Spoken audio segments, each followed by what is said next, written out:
Subscribe to this channel right now if you value serious historical research and practical survival knowledge, because what we're covering today is the kind of material most documentaries glide past. This is not about wonder weapons or exaggerated legends. This is about the quiet, overlooked materials of the Second World War that actually kept people alive when supply chains collapsed and modern comforts vanished. If you stay with me for the next minute, you'll see why understanding these materials matters just as much today as it did in the 1940s. Whether you're a historian trying to separate myth from reality, or a survivalist interested in systems that work without electricity, fuel, or complex infrastructure. When people talk about WWII survival technology, the conversation usually jumps straight to radar, rockets, or secret weapons programs. That focus misses the truth. The real survival edge in WWII came from humble materials, chosen not because they were impressive, but because they were reliable, repairable, and available under extreme scarcity. Soldiers, resistance fighters, and civilians all relied on these materials daily, and their design logic still applies in modern preparedness. How compressed fiberboard and plywood quietly replaced metal when metal disappeared is one of the most important lessons. Wartime shortages forced engineers to rethink construction entirely. Aircraft components, barracks walls, ammunition crates, and even vehicle interiors were built from layered wood composites.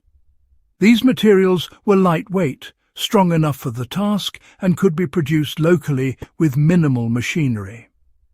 The British famously used moulded plywood in aircraft like the Mosquito, while Germany relied heavily on fiberboard substitutes when aluminum was diverted to aircraft production under the Wehrmacht.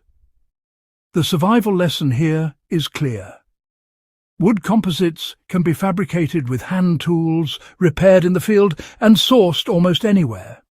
In a modern off-grid scenario, laminated wood panels bonded with natural glues can serve as insulation, structural support, or protective casing for supplies without requiring industrial inputs.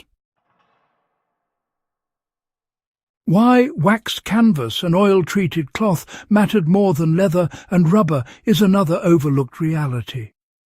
Rubber shortages were severe during the war, especially after access to Asian plantations was cut off. Militaries turned to treated textiles for tents, ponchos, pack covers, and even fuel containers.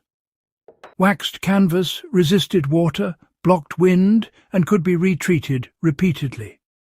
Resistance units supported by the Special Operations Executive depended on such materials because they could be maintained in the field using wax, oils, or animal fats.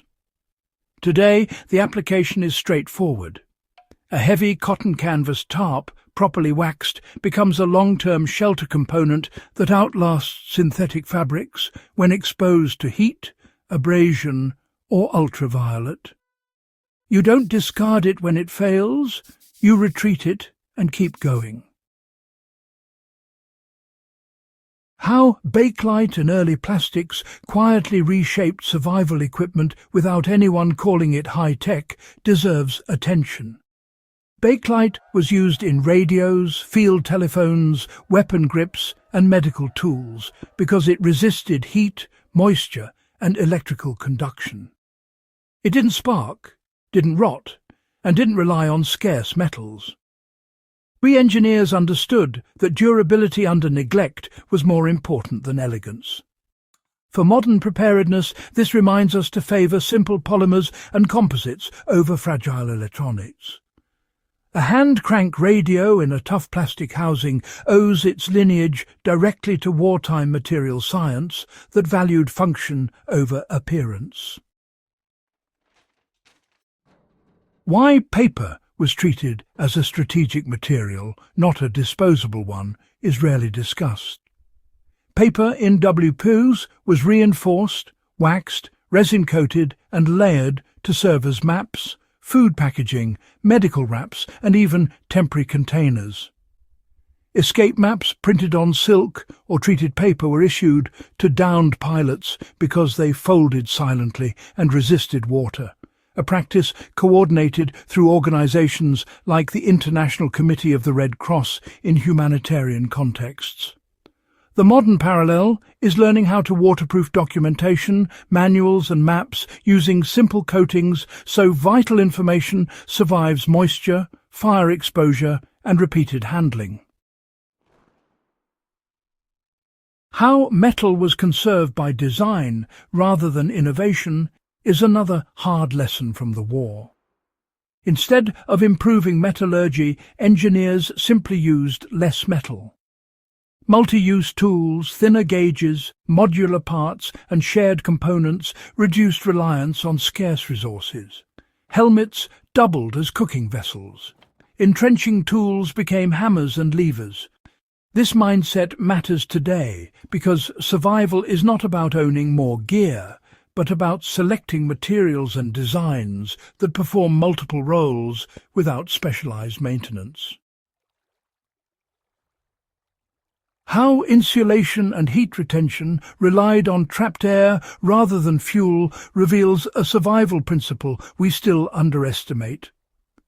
WWII winter clothing layered wool, felt and cotton not for warmth alone, but for moisture control and repairability.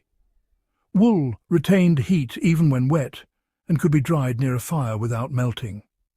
Felt liners were stitched, not glued, allowing field repair. In modern terms, this argues for natural fibers in cold weather preparedness because they degrade gracefully rather than failing catastrophically like many synthetics. What all of these materials share is a philosophy that modern preparedness often forgets. WWII survival tech wasn't about innovation for its own sake. It was about materials that tolerated abuse, could be fixed by non-specialists, and functioned without stable supply chains. If you want to apply this knowledge today, start by auditing your gear. Ask whether each item can be repaired with hand tools, whether its materials are locally replaceable, and whether it still works after prolonged neglect. Replace fragile complexity with robust simplicity. If this kind of deep, material-level history matters to you, subscribe to the Legacy of Survival channel and share this episode with someone who still thinks survival is about gadgets instead of systems. This knowledge is timeless, and preserving it is how we honor the people who lived by it when failure meant death.